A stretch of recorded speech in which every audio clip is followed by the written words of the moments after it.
right, what's up, everyone? This is Rikk Retreat. You are watching the Pumpkin Patch on HPUSA TV. Please like, subscribe, share, do all that shit. As always, I'm gonna do some self-promotion before I get rolling with my guest. The Writhers just released our brand new single, "Spend the Night." It is on Bandcamp right now. It is going to be on Spotify and all of those places soon. Please check it out. Please give us your money if you can. Also, Fiendshipco still has a few AFI influenced pins, and I have a brand new Sam Hain Danzig pin that will be arriving in my hands in the next 3 weeks or so. So if you haven't gotten one, what are you waiting for? You're a fucking poser. All right, with that being said, these are my guests. This is Hour 13. What's up, guys? Will you please introduce yourself? Let me know what instrument you play and who is your favorite Power Ranger. Who wants to go first? How you gonna hit a curveball like that? That's actually the hardest question for most people. Like, they can never just decide. Like, are we talking like Mighty Morphin OG or like across the board? Across the board. For me personally, I'll always stick to OG because that's really kind of right. But if you're going across the board, it could be, yeah, it's your choice. I'll start. Okay. I'm Sam, or Wesley Fever. I play guitar and I sing. And I'm going to say my favorite Power Ranger is Zane, the White Ranger from, I don't remember if he was in the show at all, but definitely in the movie. And okay. Alien, so like, he's fucking cool. Nice. Curse? Yeah, it's cursing a lot. I curse a lot. Yeah. No, what I do too. So. All right, cool. I'm David. I play drums. Dude, honestly, I never really watched Power Rangers, but I'm gonna say Pink Ranger because. Okay.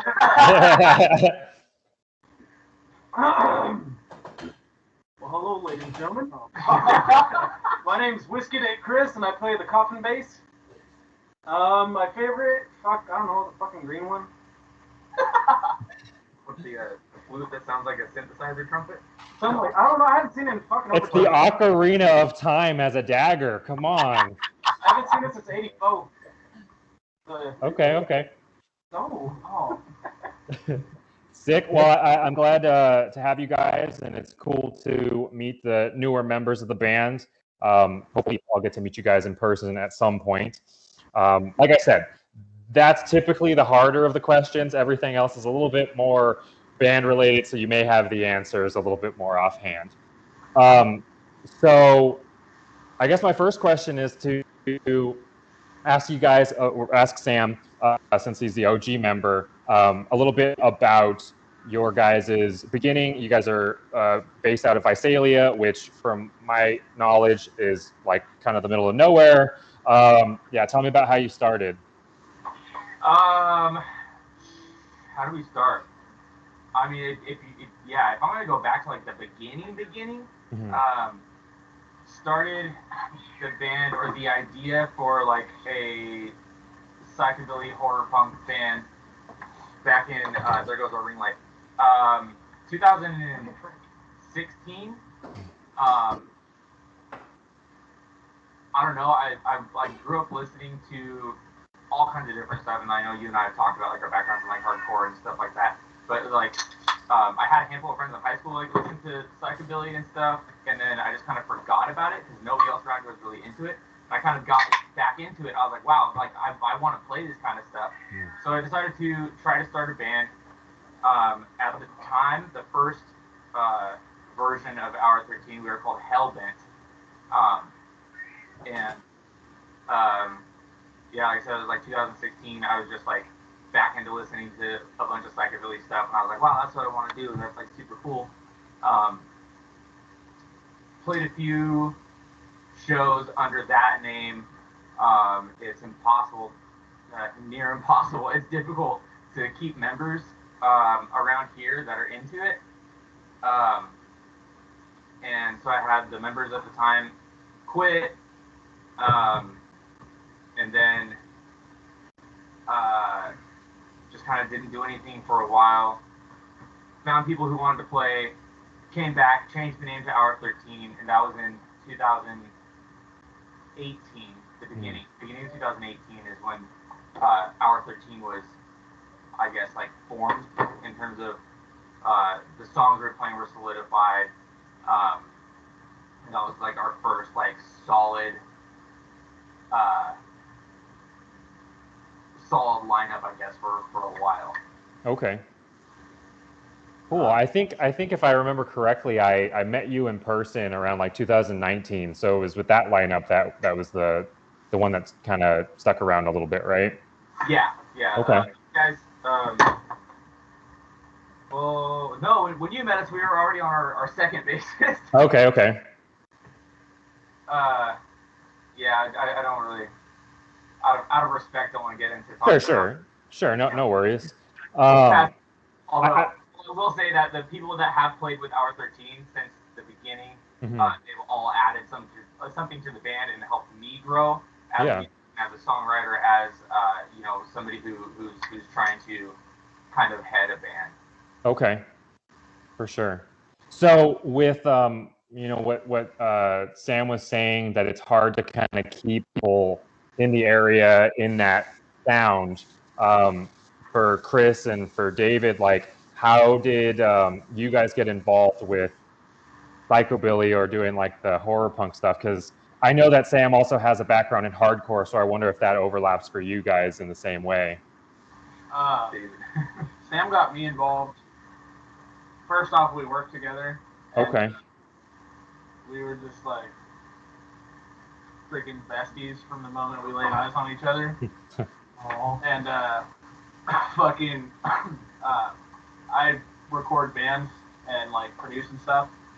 So we originally started like doing sessions for like a hardcore project, and we started writing a bunch of hardcore songs.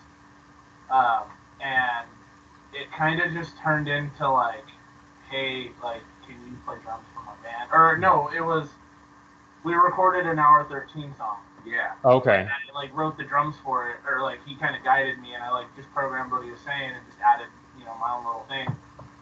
And then like at the time we had like a rehearsal spot in like Fresno, and we were just like, yo, fuck it, like let's just jam this song out real quick.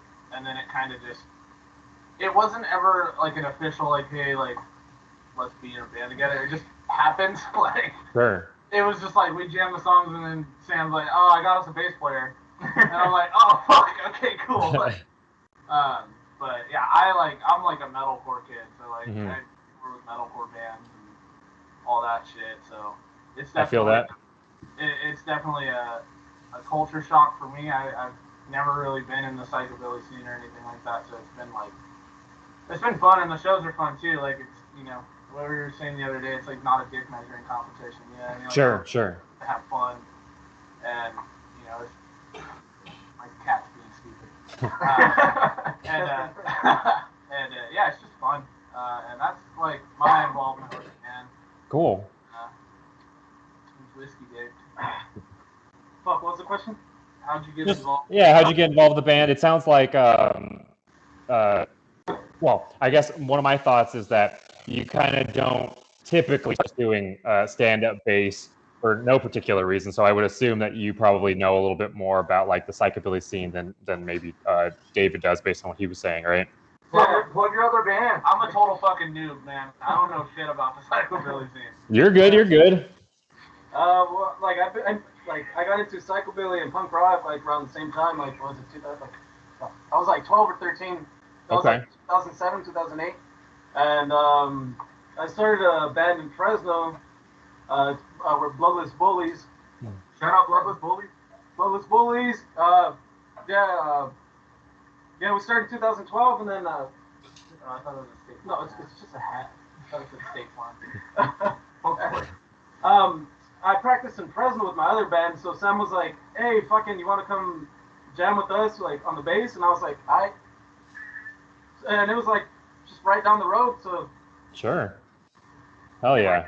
If I could add something, Chris actually played bass for Hour13. Like our first show as Hour13, Chris played bass because the guy that I had was kind of back and forth about joining the band. So he didn't really put much effort into coming out and practicing and stuff. And I don't know. I knew Chris knew his way around the upright, so I hit him up. And I've known Chris for years, but I was like, dude, like, we got 2 weeks until the show. Like, can you learn to set like 85% good, just so we can get by? And he's like, yeah, for sure. So we jammed like, I don't know, 4 times a week for 2 weeks before we played that show. Drank more than we jammed. We drank too much. So yeah, Chris was. I mean, if you want to get technical, Chris was the first Hour 13 bassist. Sick. And a bit more on that. Chris used to live in Coalinga, which is like an hour and 10 minutes from here. About about an hour. About an hour. I don't know the way I drive. So it was like he was always in the back of my mind as somebody who could like fill in if need be. But I'm like, dude, that's like such a drive for either one of us to like try to make that happen where we're practicing once or twice a week. Like it's just a lot of gas money. And but when I hit him up to come jam, I was like, oh, you still in Coalinga? He's like, no, I moved to Hanford like 2 months ago, and Hanford's like 25 minutes. Oh, sick. Like, all right, so what you're saying is you're gonna play bass for Hour 13 now. So cool. It's cool to see when those things kind of line up for bands. I've noticed that happens a lot, especially in like I'm gonna use it broadly, but like the punk scene, the hardcore scene, like that typically ends up being the case. And it's like, oh, well, I know this guy, but it didn't really work out, or I've known this guy for years, and then it ends up working. That's always cool. So now that you're solidified as this lineup, how was the return show? This show at Barmageddon, right? It was good. Mm-hmm. We played we've already played 4 shows. Sick. Since we came back. Okay. I'll say again, this is no negativity to anybody else who was in the band before, but as a songwriter, I sound like a douchebag, but when I write a song, it sounds a certain way in my head, and these two make those songs sound the way they sound in my head. Cool. Without me having to tell them. Yeah. Because I never want to be that kind of person. I don't want to be like controlling like that. But for them to come in kind of out of nowhere and play the songs exactly how they sound in my head when I wrote them, years ago or whatever, is really awesome. Around here, we always had a really good draw. I mean, we got tons of friends who are just down to support anything, but we've always had a good time playing here. The music scene here is hit or miss depending on what you're playing. But I mean, as far as our comeback, it's been great. We've already offloaded a bunch of our old merch that we're trying to get rid of. Nice.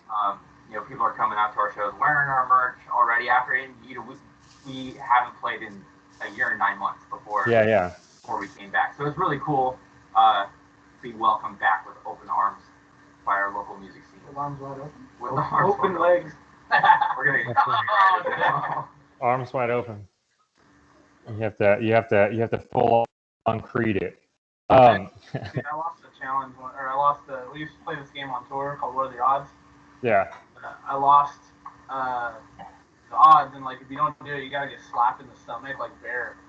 So I was like, fuck it, all right. I had to listen to With Arms Wide Open for 24 hours straight. Oh shit.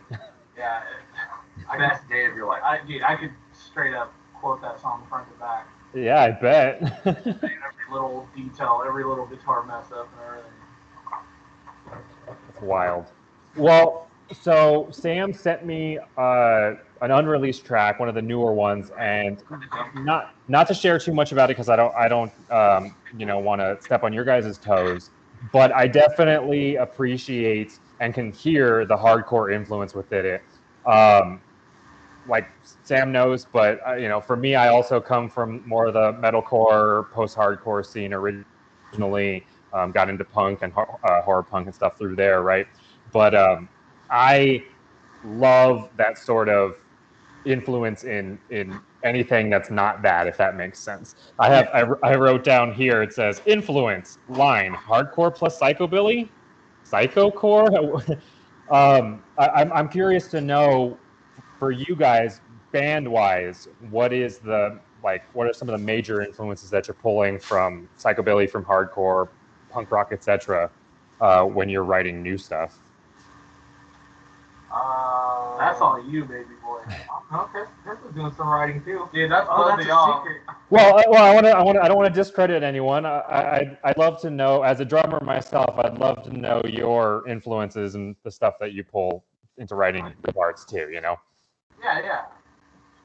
Go for it. Talk about your drumming. Well, I mean, with drumming, like, I take influence from all kinds of stuff. Like, Sure. I'm primarily a metalcore drummer, and like that's been the genre that I've toured in, been signed in, done all kinds of shit with. But honestly, like through that and like through being on the road fucking 9 months out of the year and all that, like it you get burnt out on it really quick. Sure. So I started like listening to other things. Like I listened to a lot of pop. Like a stupid amount of pop, and like just like gospel drumming too, like all kinds of stuff, like super choppy stuff. So that's like where a lot of my drumming influence comes from. And, like even when we're doing Hour 13 stuff, like I'll get a little sassy sometimes with certain things and like just throw a little like whatever in here, and it fits for some reason. So definitely take a lot of like gospel and like choppy influence from everything. Eric Moore, for example, one of the sickest drummers like on the face of the planet. Hell yeah. Yeah.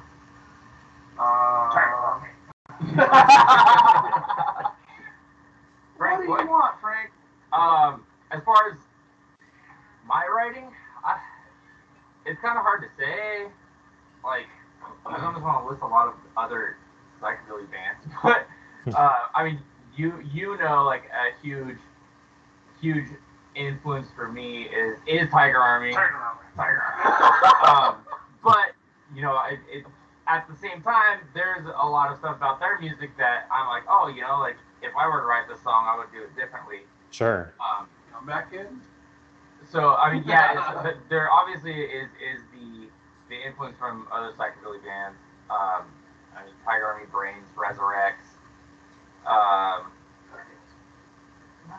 Kinda. Yeah, some gutter demons. But also I want to like.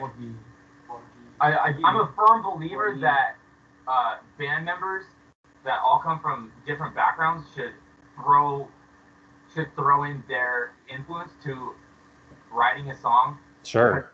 Make a unique song, and then you can make a unique set list and be a unique band that might fit into a scene, you might fit into like a brackets or whatever, but you're gonna stand out and be different and have a different allure, I guess. Yeah, totally. Like, in that track I sent you, like there's a breakdown in it. And I loved it. There's like a heavy two-step part that definitely comes from, like when I was in high school, I had a hardcore band with my brothers, and we were basically like a terror rip-off band. Like, Shout out Rodney Strong! No! Shout out Rodney Strong! So, yeah, I don't know. I just like throwing in little things here and there, and then my writing, I honestly like. I tend to do the kind of like template style of writing because that's pulling from, like Dave was saying, like from pop music, where Shout out pop. You play a song structured in a way that is gonna catch people's ear. Sure. And you're gonna want to sing along, and you're gonna want to bob your head, and it's gonna be familiar. So it's like, I mean, every song I write, I'll be playing it and be like, I know this song exists already, and it does, and it's 65 other songs out in the world at least. But like that type of thing, saying like, okay, this song is poppy enough to where it's catchy, and that's why it's familiar to me when I'm writing it. Sure. And that way it'll be familiar to somebody else, but it's a new song with a familiar feel. I don't know. That's kind of my take on writing. And then you just sprinkle in your own stuff to make it your own, I guess. Can I add one more point to you? Yeah. As the guy that's been recording our band, one element I also feel like I kind of bring also is that more like metal style of like producing. Like, so we've got like quad tracked guitars and like, you know, like fat drums and just like to give it that kind of like in your face feel, but it's also still very, like you said, like it's very pop structured and very Sure, sure. You know, catchy and all that. It's funny because I actually noticed that. Like, I don't know if it sounded like you said "Comeback Kid" earlier. Yeah. But in my head before this interview, when I re-listened to the song, I'm like, this sounds like Tiger Army meets Comeback Kid. Hell yeah. So it's funny that you listed both of those. Comeback Sam. Yeah. And I think the production definitely has a huge part in that as well. So you're like, that you guys are kind of taking that,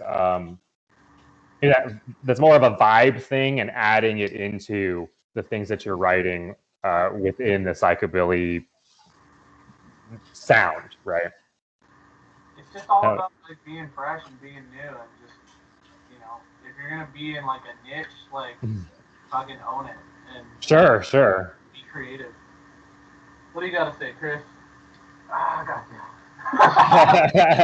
Well, like I have fucking over about 2 weeks of music on my phone, like Okay. 2 weeks straight, and I listen to every fucking, like I listen to like old school outlaw country, I listen to like black metal, rockabilly, psychobilly, punk rock, old school hip hop, Wu-Tang. I listen to music in different languages too and shit, like Russian post-punk, stuff like that. I'll listen to like old school French music, like Charles Aznavour or Jacques Brel. This is my time. So anyways, oh my god. Frank, Throw him out. Just Frank. You got too much to drink, Frank. Get out of here. Sick. So it sounds like you guys definitely have that, like we're talking about, just multiple influences and adding in what you feel works and is right for each track, right?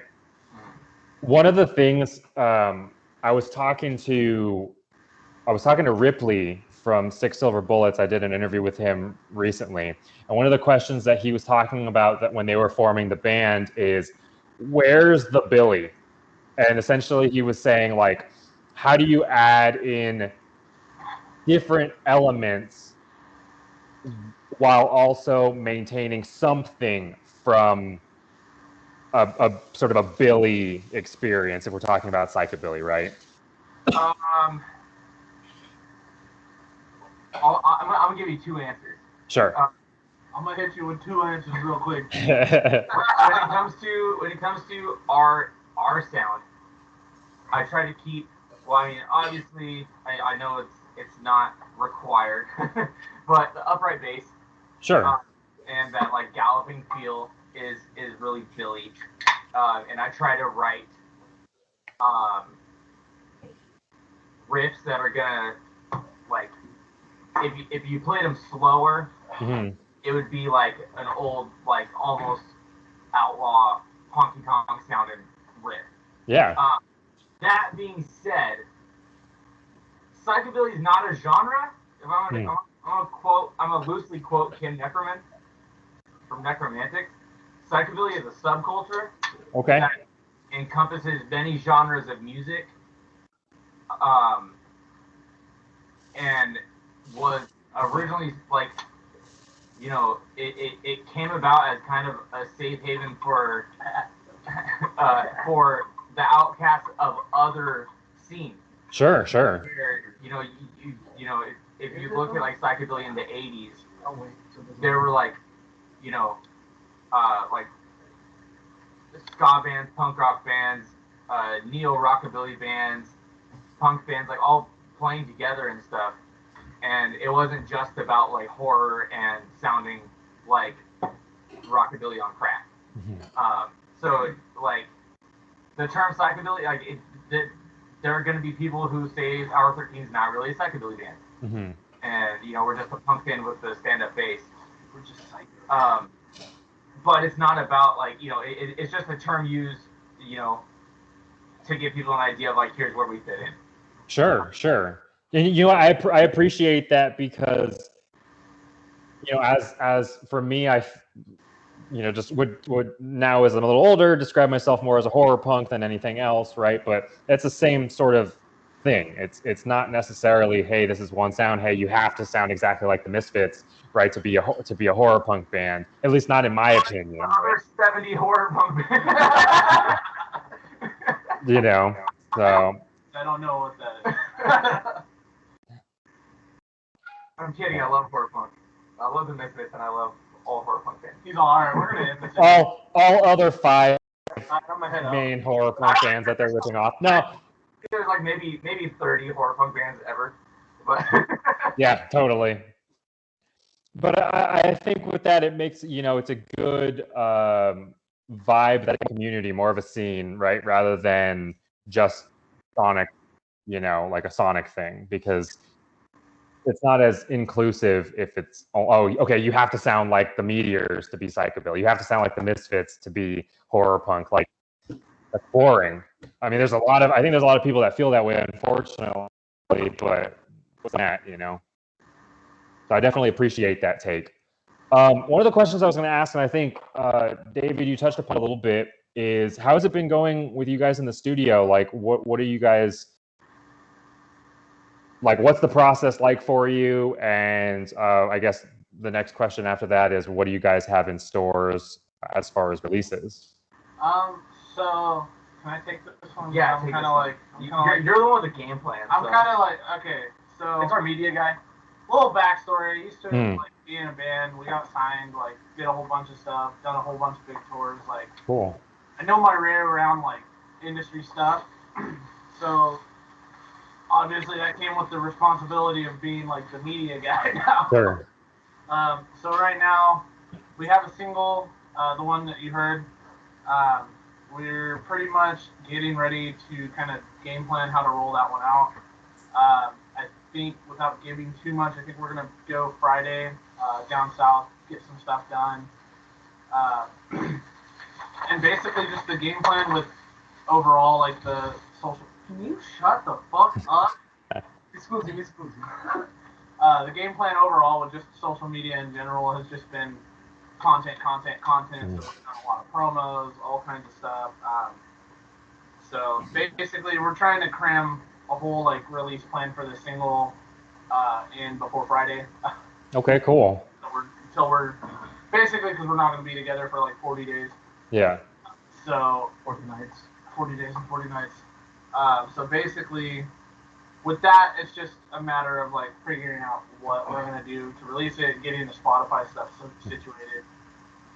But as far as like in the studio itself, the process usually starts like either we'll be at work and he'll have like an idea or something, or we'll just take a night and he'll lay down guitar and I'll program some drums to it, and we'll kind of go from there and then record bass to it and then lay vocals down and kind of see how it sounds collectively, and if it sounds good I'll mix it, and it's a song, and if it needs to be worked on we'll keep working on it until it's like done.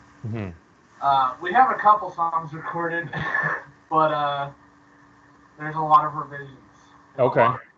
You get a new piece of gear, a new bass amp, you get a new compressor, all this stuff, new compressor. Your MacBook fucking dies, and you gotta get a new computer. Like, yeah. So RIP to that MacBook right there. Yeah, I mean we're. What the fuck is that? Oh.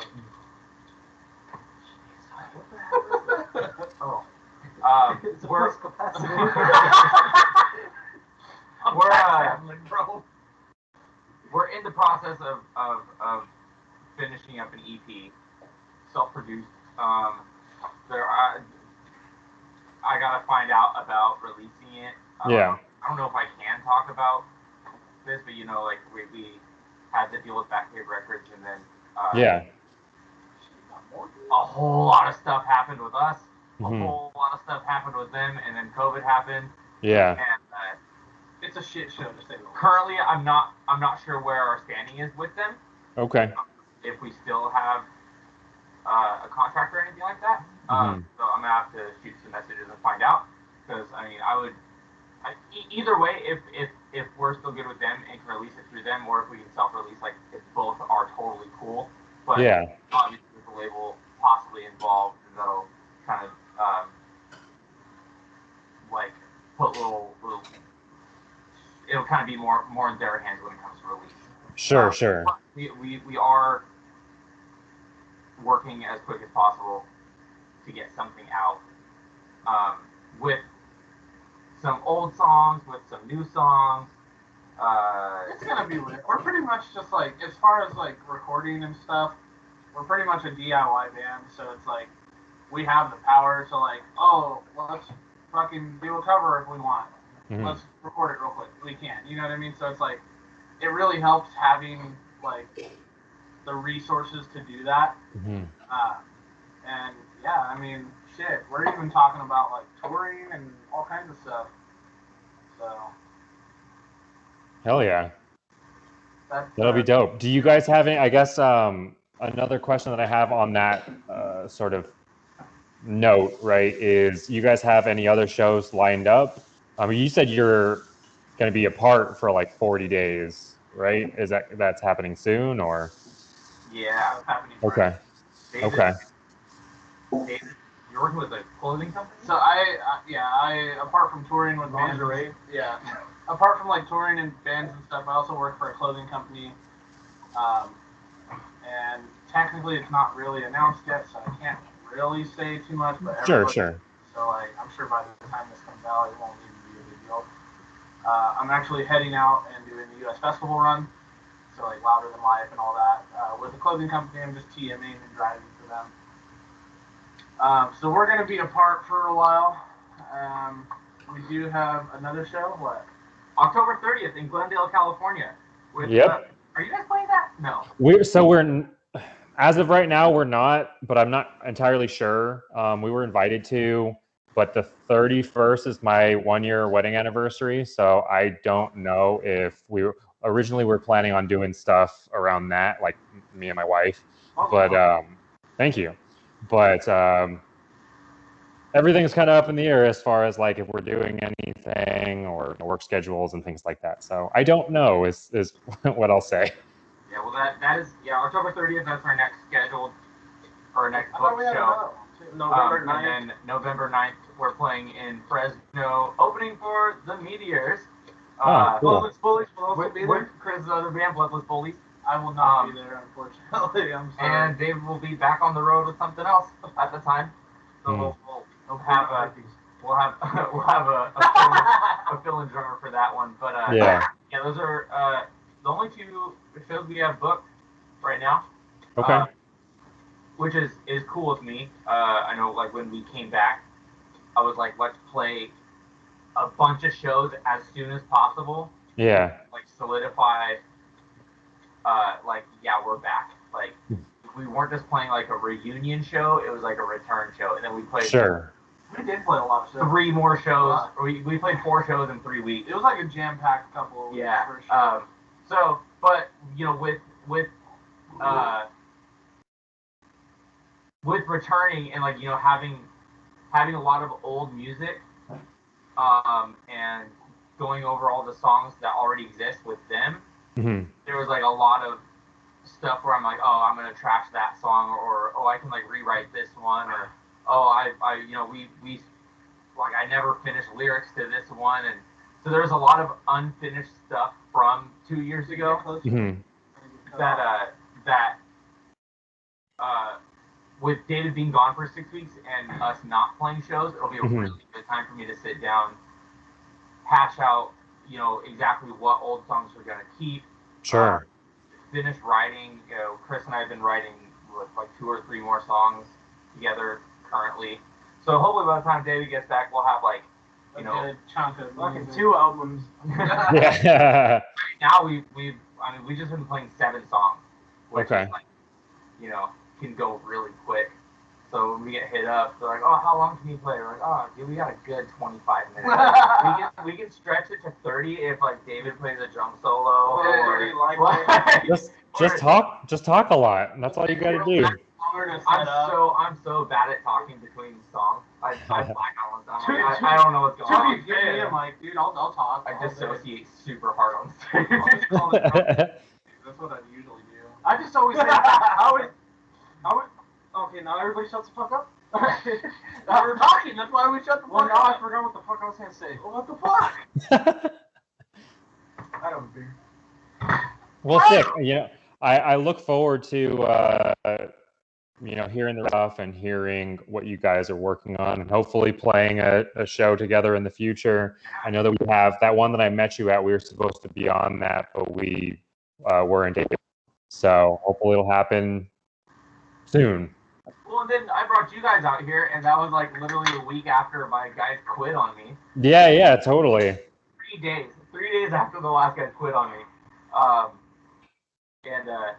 Which you guys played wonderfully, by the way, in the little. Thank you. At a kebab shop with a Led Zeppelin worship band. Rick's band? Rick's band? What? This is Rikk. I know, but no work, Rick? Oh God. No, they were like, I don't remember who it was or something. I don't remember who it was either, but they were little kid. They were like young kids, and they were playing like. The only way I could describe it is Led Zeppelin worship, because it sounded exactly like, they were talented as fuck, but it sounded exactly like Led Zeppelin. Dude, I had a session one time, and it was these 2 like high school kids, and they booked 2 hours, and they wanted to do a 7-minute song from scratch, and it was like this straight up like Michael Jackson ballad, like freaking. It was gnarly, like, and it was so bad, and I sent them their final cut. And they were like, "Oh yeah, we love it." And then like a week later, they're like, "Hey, we like don't love it." And I'm like, "That's what you get for 2 hours." Like, where she goes, yeah, like, I don't know what you're expecting, but right. Yeah, with the new phone, who did? Yeah, straight up. Damn. Well, guys, we are at that time where it's getting a little to that point where. YouTube videos don't typically do as well, and I want you guys to have like a good viewing on it. So I want to know, do you have anything to plug as far as social media or anything like that? You can even shout out your other bands and projects and stuff if you'd like to. Facebook and Instagram, Hour13 Psycho. That is HOUR number 13 Psycho. Yeah. Now, wait, but what if I don't know how to spell psycho? PSYCHO. On my stomach. Chill. We want to keep this mono. Yeah, we got a show in Glendale, California, October 30th. Hell yeah. Face paint. We got Fresno, California, November 9th at Fulton Big 5. With Bloodless Bullies. Shout out to Danny and Oscar. And the Meteors. Shout out to Danny and Oscar from Bloodless Bullies. I'm probably all giving some credit. Yeah, be on the lookout for music. For videos, possibly, maybe. Who knows? Shout out metalcore. Straight up. Shout out Mother Sound. Shout out Resist LA. Resist LA anything yet. Shout out Mother Sound. Oh shit. Shout out Safe Haven. Shout out to my cat Vasily. Shout out Deathcore. Shout out Face Your Maker. I also play in a Deathcore band. Fucking shout out Mortis Viventi. Follow them. Yeah, they're Sick Threads, and the whole message behind that is they're actually a company for a reason. They're trying to build a music venue and end pay to play. So metalcore, psychedelic, fucking band you play in.